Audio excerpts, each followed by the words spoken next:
Assalamualaikum warahmatullahi wabarakatuh. Waalaikumsalam warahmatullahi wabarakatuh. Bismillah, alhamdulillah, wasyukurillah, la haula wa la quwata illa billah, amma ba'da.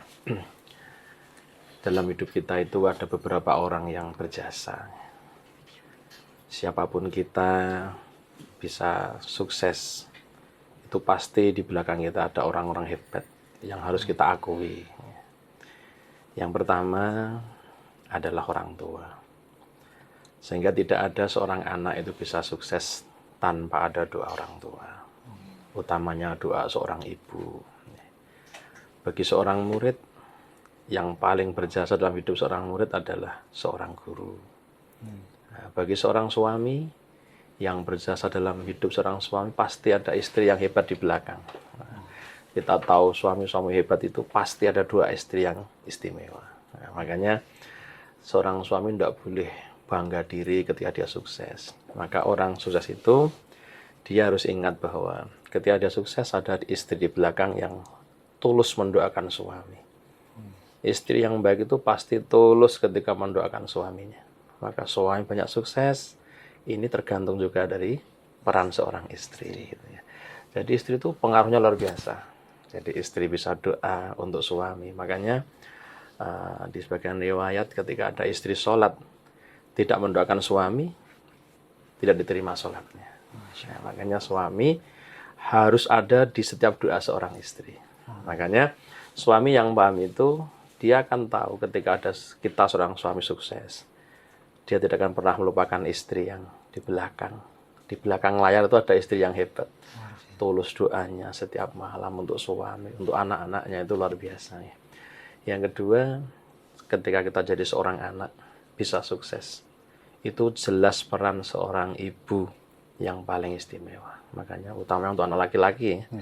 Anak laki-laki itu lebih dikarenakan seorang ibu bisa sukses. Makanya termasuk afdhalul a'mal, di antaranya Nabi ditanya, ayul a'mal afdhal, amalan mana yang paling istimewa ya Rasul? Nabi menjawab di antaranya adalah birrul walidain. Ini birrul walidain untuk anak laki-laki, utamanya untuk anak laki-laki, karena istri harus ikut suami kan. Nah, jadi seorang anak laki-laki harus mampu birrul walidain, sehingga laki-laki untuk bisa sukses itu dia harus mampu menomorsatukan ibu, menomorduakan istri. Nah, tapi kebanyakan kita, ya kita takut istri soalnya. Ya, jadi kita menomorsatukan istri, kita lupa dengan ibu. Nah, ini yang menghambat kesuksesan seorang anak. Hal apapun, kaitan dengan rezeki, kemudian anak-anak kita bisa sukses dan tidaknya, ini tergantung seberapa kita hormat, takzim pada seorang ibu. Kenapa? Ya tadi, tidak ada doa yang setulus selain doa istri pada suami, yaitu doa ibu untuk anak-anaknya. Makanya sepanjang masa, seorang ibu selama hayat masih di kandung badan, dia tetap doa untuk anaknya setulus mungkin. Nah, makanya ibu itu setiap bicara apapun pada anaknya harus bicara yang baik. Ya, larangan bagi ibu-ibu yang solihah itu kalau dia ngatain anaknya seenaknya, nggak boleh. Karena ucapan yang keluar dari lisan seorang ibu ini menjadi doa bagi anak-anaknya. Apapun itu ucapannya. Nah, maka ada sebuah cerita, ada seorang anak kecil, ibunya jualan rujak di depan rumah. Anaknya dari dalam rumah lowari meja yang untuk jualan rujak itu balik gerobiak gitu.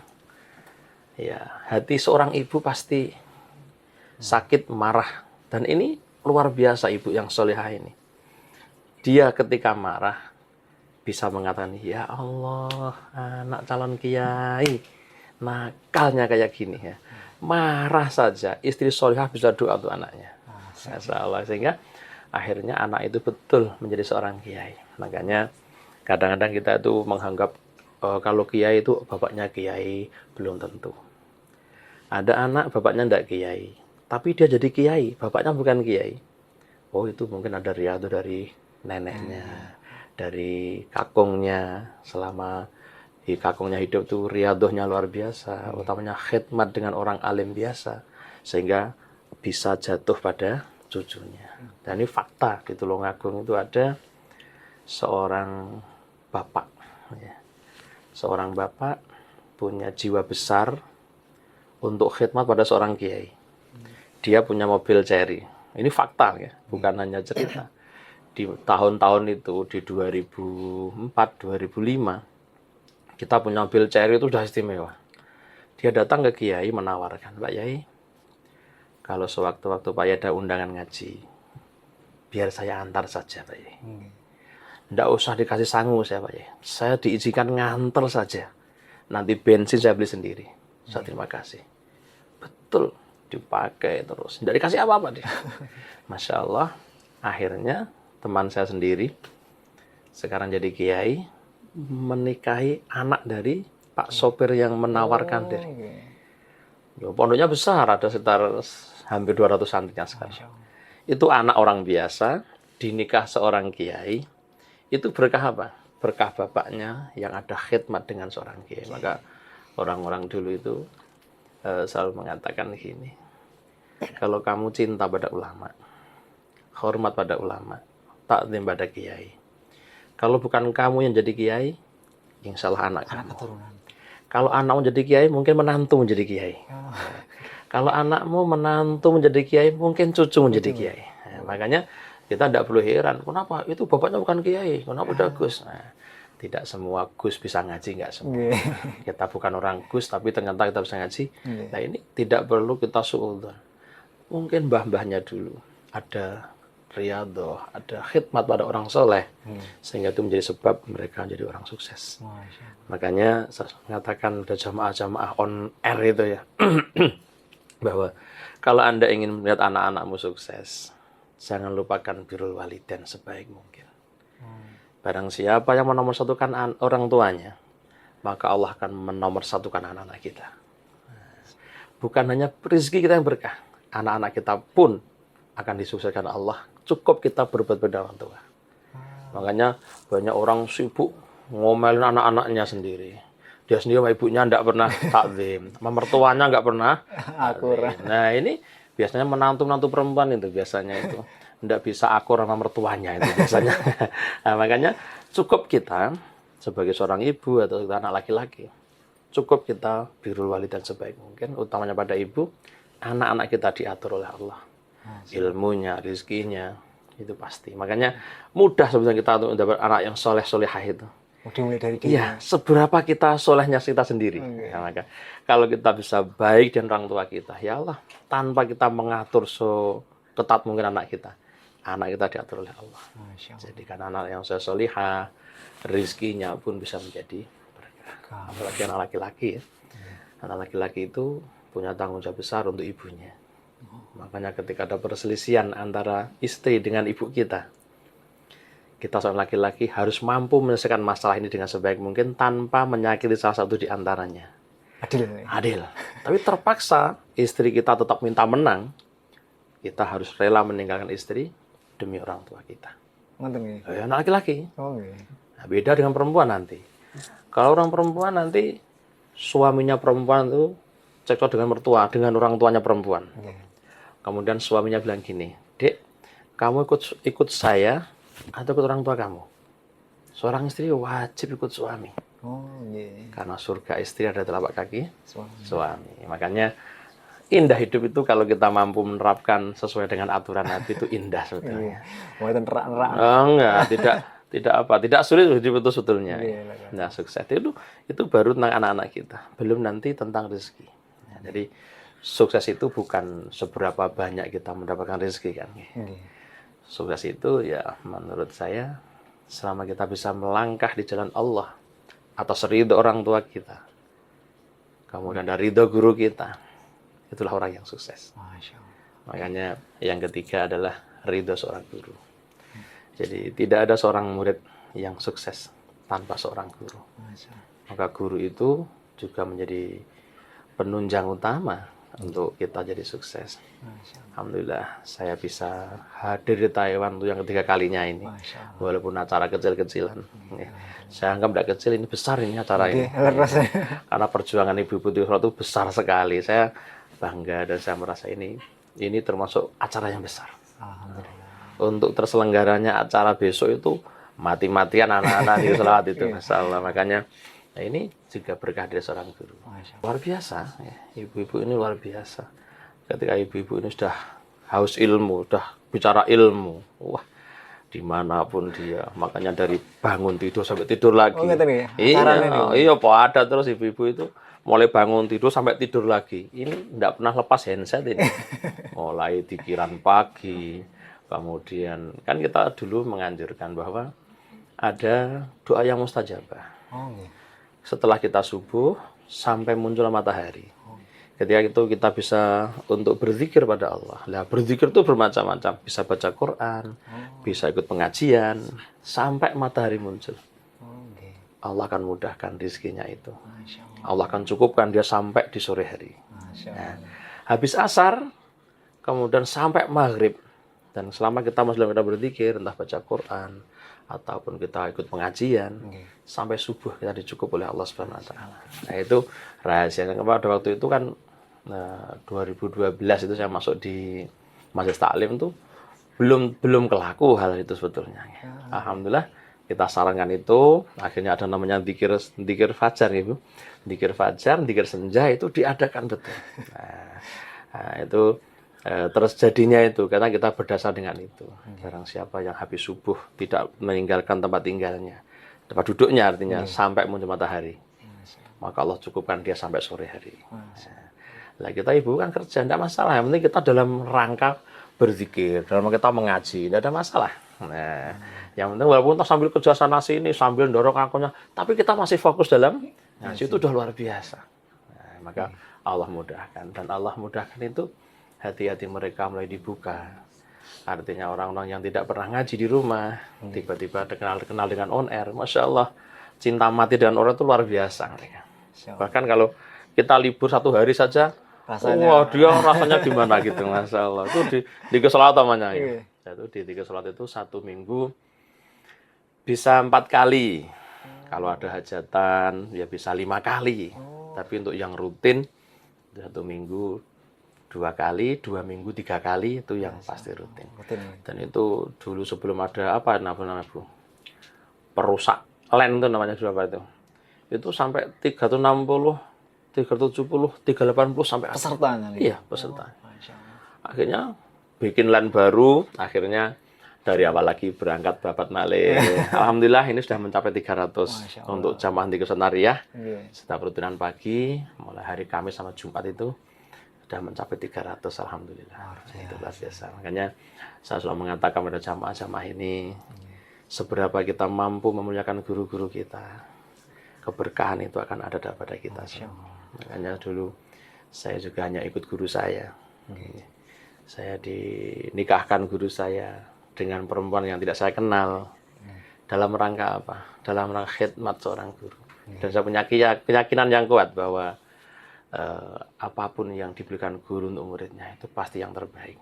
Makanya tadi sampaikan tidak ada doa setulus dari seorang istri untuk suaminya. Nah, itu yang pertama. Yang kedua, tidak ada doa yang setulus melebihi doa seorang ibu untuk anak-anaknya. Yang ketiga, tidak ada doa yang setulus melebihi apapun doa guru pada murid-muridnya.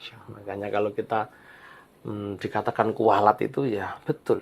Mereka itu orang yang tulus pada kita, memberikan sesuatu pada kita yang dengan tulusnya. Kadang-kadang dianggap muridnya sebagai apa itu kan seolah adabnya luar biasa. Makanya madhor kita menjadi santri itu kan sampai berbahaya kalau kita sampai menyakiti guru kita kan.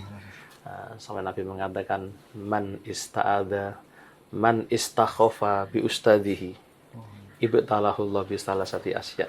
Kata Nabi, siapapun orang yang merendahkan gurunya, yang menghina gurunya, atau menyakiti hati gurunya, maka Allah akan memberikan siksaan 3 pada seorang murid tadi. Kenapa? Allah tidak rela. Ini ada orang yang tulus memberikan sesuatu, doa, memberikan ilmu pada kita, yang kita dikatakan tidak mampu membayar seberapapun uang kita untuk mengganti ilmu guru kita, tidak akan pernah mampu membayar. Kenapa dia sampai menyakiti hati gurunya? Makanya Allah tidak rela ini. Ini orang tulus. Guru itu orang tulus. Makanya Nabi mengatakan ada 3 bala yang akan ditimpa oleh seorang murid ketika menyakiti hati gurunya, merendahkan gurunya, atau membangkang gurunya. Yang pertama apa? Yang pertama nasya mahafidhu. Walaupun dia punya kepintaran, punya kehafalan yang luar biasa, tiba-tiba hilang hafalannya. Itu sisaannya. Yang kedua wakkala lisanuhu. Lesannya itu untuk bicara agama itu sulit. Ketul bahasa orang Jawa ya.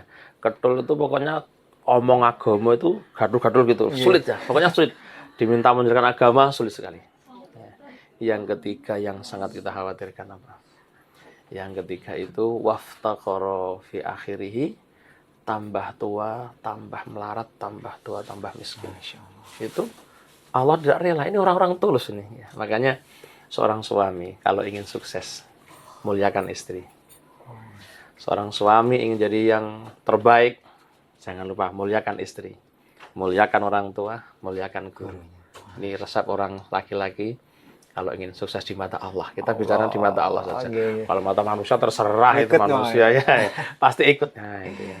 Dengan adanya PJNU di Taiwan, tadi saya mengatakan bahwa al-ilmu hayatul Islam wa imadul iman. Majelis taklim bisa berdiri, bisa tablik akbar, dan itu semua didorong, didukung oleh PJNU. Itu sudah peran yang luar biasa. Artinya begini, termasuk perjalanan kita pun ya, perjalanan kita di bandara, bagaimana menghadapi imigrasi. Nah, itu ternyata kita kemarin dimudahkan setelah kita ada surat dari PJNU. Oh PJNU, ya sudah, nah, dimudahkan itu. Itu diantaranya yang pasti PJNU Taiwan itu mampu menghidupkan agama di negeri Formosa ini. Islam bisa luar biasa, siarnya bisa luar biasa. Kita tidak boleh menafikan bahwa PJNU peran besar di situ. Nah, sekarang di ranting-ranting ada musola, nah, itu kan termasuk mereka yang menghidupkan agama di Formosa ini. Makanya kita tidak boleh menafikan itu. Kita harus mengakui, harus kita akui. Apalagi legalitasnya diakui sekarang di Taiwan. Nah, artinya makanya harapan saya ya mudah-mudahan orang-orang di PCI mampu berjuang. Terus apapun tugas kita lakukan sebaik mungkin, maka itu Allah nanti akan mudahkan apa yang kita harapkan. Makanya Allah pernah bilang pada dunia, ya dunia, ukhdumi man khadamani. Wahai dunia, layani orang-orang yang melayani saya. Allah itu bikin dunia melihat hanya pertama kali, hanya sekali saja. Sambil mengatakan, ya dunia, ukhdumi man khadamani. Wahai dunia, layani orang-orang yang melayani saya. Siapa yang melayani Allah? Mereka yang berjuang di agama Allah. Entah itu apa, makanya kita hidup jangan sampai tidak punya kontribusi untuk agama. Apapun yang kita lakukan. Kalau kita jadi bagian kameramen, tidak masalah. Yang penting hidup itu, kalau kita ingin berkah hidup kita, anak-anak cucu kita dijaga Allah, maka pastikan hidup kita harus punya kontribusi untuk agama. Sesuai dengan kemampuan kita. Makanya PCNU sangat berkontribusi untuk agama Islam di Formosa. Makanya mudah-mudahan ini dari Pak Didik yang membangun PCNU dengan begitu semangatnya, begitu tegasnya, mudah-mudahan benar-benar memberikan contoh untuk kita semua yang ada di Taiwan ini mampu beragama dengan baik. Dan mudah-mudahan doa saya itu selalu minta majikan-majikan di sini mengizinkan jamaah-jamaah kita tuh bisa 5 waktu tepat pada waktunya. Gitu, ya. Mudah-mudahan semuanya sukses. Gitu. Mungkin gitu dari PCNU Taiwan. Mudah-mudahan sedikit yang saya sampaikan ada manfaat untuk kita semua yang menyaksikan atau melihat video ini, dan mudah-mudahan anak-anak cucu kita jadikan Allah Subhanahu wa taala dzurriyyah ingkang shalih dan shalihah. Amin Allahumma amin. Demikian. Assalamualaikum warahmatullahi wabarakatuh. Waalaikumsalam warahmatullahi wabarakatuh.